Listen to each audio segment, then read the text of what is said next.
co-host today is known for dropping sick beats. Yes. But today, she's dropping knowledge at the girl chat table. Everyone say what's up to Remy Ma.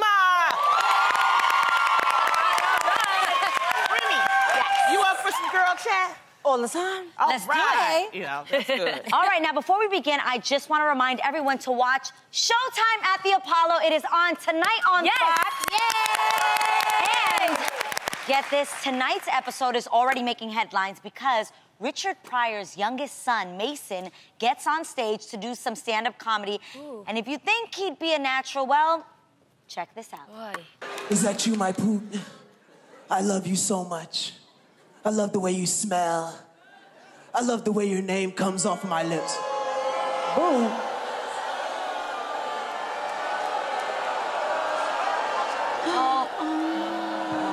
Let's have some respect.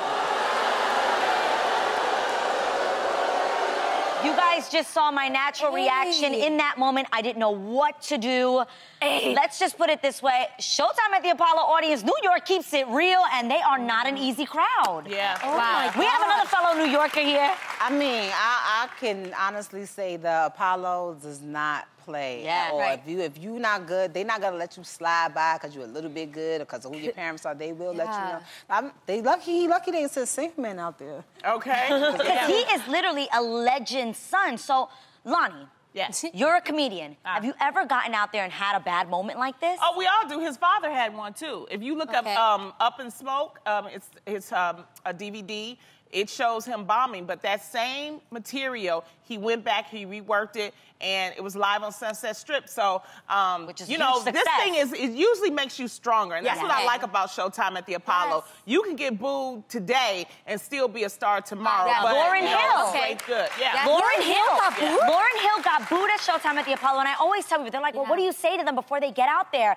And I'm like, first of all, I need to add motivational speaker. Because I'll be out there like, look, you got this, you can do it. But most importantly, just being on a legendary stage like Showtime at the Apollo, you're already a winner. The exposure on its own is huge. Right. And at the end of the day, they're actually brushing you up to be better for this industry. Exactly. You're gonna get booed a lot of times when you're trying to make it. You'd probably kill me if I didn't bring it up. Like, so y'all was talking about the Apollo, and you didn't bring it up. My brother, Fat Joe, he did the Apollo. Really? Yes, and he's a Hispanic rapper, and he won like several weeks in a row. Wow. Really?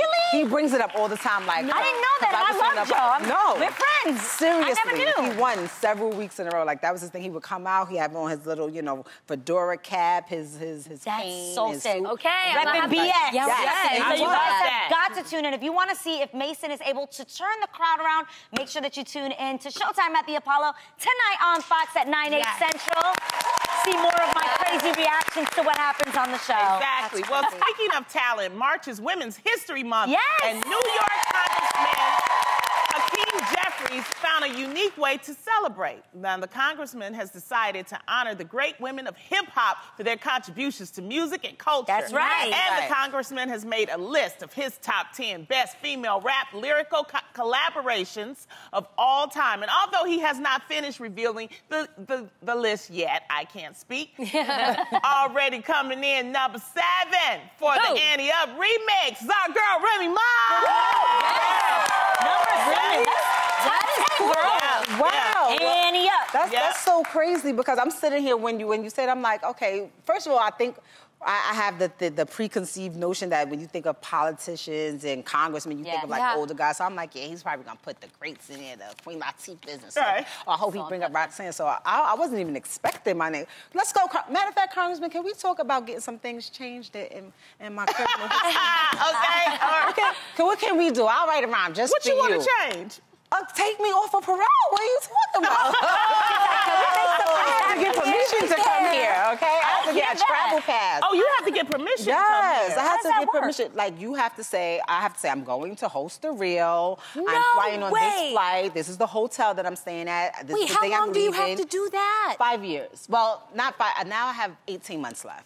Okay. But Congressman, if you can make that 18 months, I'll write you a 16. I'll perform it as the next big concert. Wow, a lot of young people don't know. I mean, let's keep going. This is a learning lesson. No, it's serious. So you can't just wake up and be like, oh, I want to go on vacation to Hawaii tomorrow. No, I can't. Forget vacation. I can't even. Someone could call like, hey, Rem, we have 100,000 for you to come over here and do. I can't just be like, yes, I accept it. I have to wait and be like, hold on. Let me see if I can go first.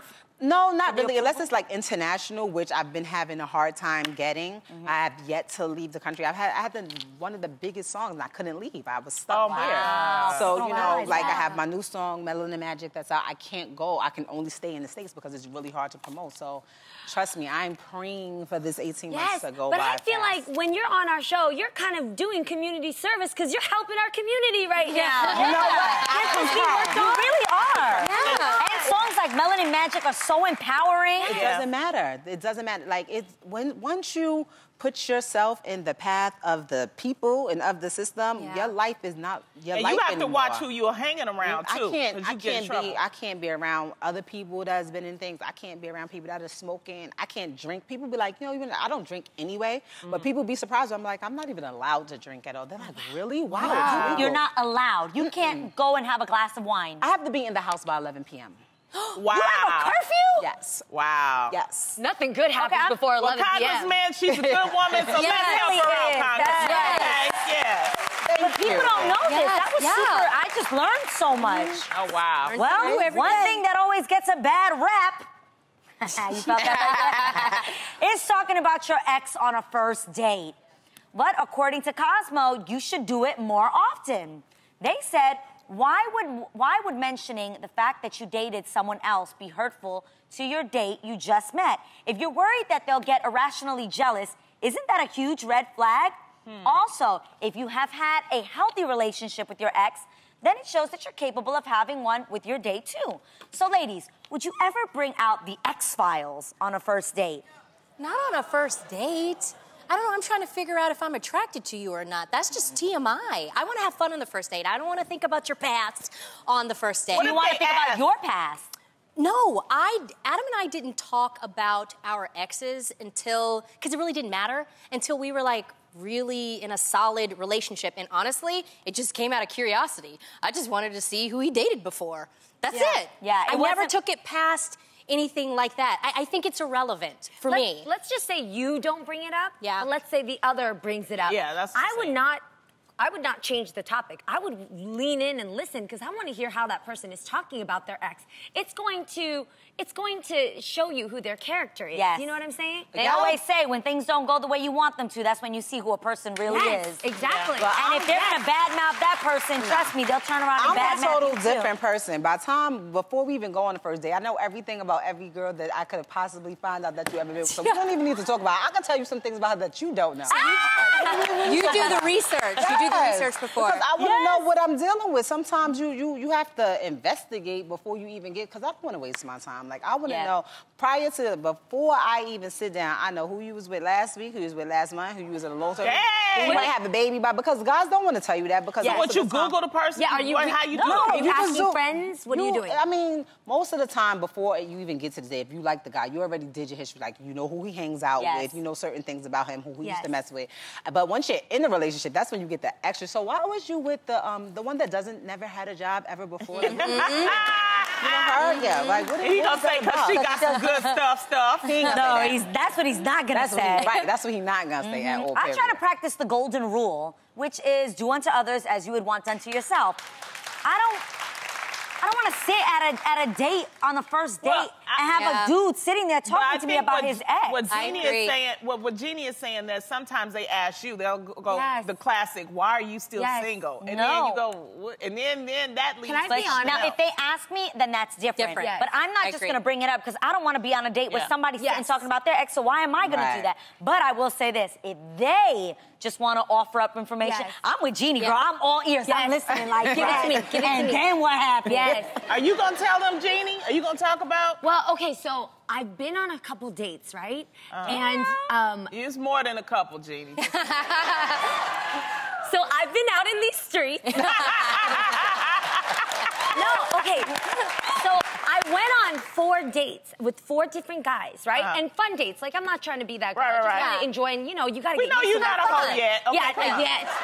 A hoe So yet. I went on dates, and out of all of them, they asked, like, oh, are you involved in anything, or what's happening? And some of them have heard, you know, about divorce. And so I said, yeah, I went through a divorce, and, you know, that was, you know, a hard time in the past. But there was only one guy out of the 4 that asked, what had happened, and are you okay from it? Like, how's it going for you? Yes. And I actually like him the best because that was a very thoughtful and mature person to be ready to hear whatever it is that I had to say. Right. You know what I'm saying? Yeah. Right. And it opened the door for me to be able to ask anything I wanted to. So we actually had a really bomb conversation about our exes and what worked and what didn't work. And it allowed me to see how's he going to talk about him and how am I going to talk about my ex. Because that's a person I chose and that's a person that I loved and had a relationship with. Yeah. You know what I mean? So it makes you check your spirit a little bit.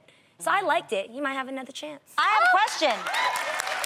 Was that the first date, though? Yes. Or It was did you the know first this date. person? I know, it's crazy. I know it's crazy. It's the first date. But if you know me, whether you watch the show or you're going to take me out, you're going to get right away that I'm real as real can be from the get-go. I don't have any skeletons in the closet because I want to do unto others. I want you to be as real with me as I'm about to be with you. I love that. Yeah. I love that. I just think you should, if you do talk, you shouldn't trash talk about the ex. Yeah, you know what I that's mean? sure. You should just, Wow. you know, really like, you know, just try to be somewhat positive and say maybe it just didn't work out and then move on to another subject if you know. And yeah. And while if there are things that went bad, there's still ways that you can speak about it so that you know that you own what you did wrong too, because it always takes 2 to tango, That's right. You got to own that. Yeah. Now, while it can be uncomfortable talking about someone's ex, it can also be uncomfortable talking about someone's weight. And get this, according to Elite Daily, if you notice that someone's lost weight, you should keep your mouth shut and not compliment them. This is what they're saying.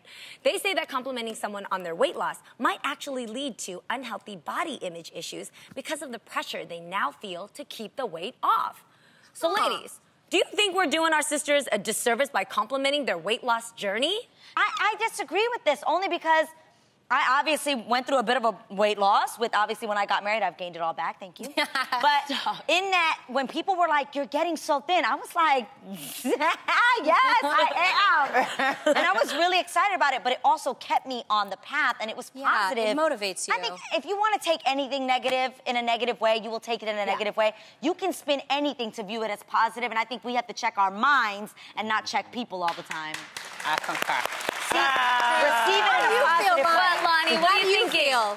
Yeah, I hear what you're saying, but some people over-exaggerate. I mean, What do you mean? know what I mean? It's like where I was at this premiere last night, and so the lady, 2 nights ago, and the lady looked at me and said, oh, Lonnie, you're so thin. And I'm like, bitch, I'm not thin like that. You know what I mean? It's like... Don't OD. Yeah, don't overdo it. I actually agree with you in that sense. What I don't like is when people actually come up to you and they're like, oh my gosh, you're so much tinier in person. They do that to me all the time. Yeah, they're like, you look, one older woman actually said, you look so much bigger on TV. It does add 10 pounds. And I was like, what am I supposed to do with that information? Thank you. Yeah, people literally will be like, you look so much chubbier on television. You're like, you are thin in person. Yes, I am. I'll take that. But that's whack. That's like an underhanded compliment. Yeah, it's like, oh, look at you, your cute little outfit. When people add the word little to it, you're like, why is my outfit little? Remy, Remy. It was like one of those type of situations. I have to say, when I first saw you in a long time, the first thing that came out of my mouth was, oh my gosh, you look amazing. You lost weight. How did that make you feel? In my head, I was like, I actually told them upstairs, I was like, if one more person tells me that I lost weight, I am definitely rewarding myself with a cheeseburger. So let me get one more. I hear that. Because you're like, all right, I'm on the right path. So it felt good to you. Yeah, I feel like you don't really know how much weight you lost because you see yourself every day. So it's when you see people that you don't see that often. And it feels good because when you feel like you're trying, you're dieting, you're exercising, or whatever you're doing to lose weight, and you feel like you're not going anywhere, that's what makes me want to stop. Like, you know what, I'm sitting here, I'm starving myself. No one said anything. Milkshake, pointless. donut, like, you know, it makes you feel like you're doing it for no reason. So I personally, I'm with Adrian. Tell me, if you think I lost a half a pound, if you think my face looks thin on that angle, tell me so I could be like this. So I have to ask, Remy, girl, share the secrets. How did you do it? Well, for the past 8 months, I've been pescatarian. Oh, I love that. I didn't eat pork already, but I what's pescatarian? No pork, no turkey. Pescatarian. No pork, no turkey, no chicken, no beef, nothing. And I don't do it every day, though. Probably about like 3 days out of the week, I do like some type of fish or shrimp or crab or something like that. But I have my friends that I try to tell them all the time. They're like, I've stopped eating meat, but it's not working. I'm like, yeah, so how many pots of macaroni and cheese did you eat? Like, you have to still be careful of, the size that you're doing. And water. Yes. And are you working out? Yes. I do at least 30 minutes of cardio every day. Like that's every like my day. Because if you don't, like you have to get your body used to metabolism it. going. If you do a half an hour every day of some type of cardio, that's better than doing 2 hours every other day or whatever. Like it's because your body starts to get do something, used to move. Well, you look amazing, Right. Remy. You really do. You really do.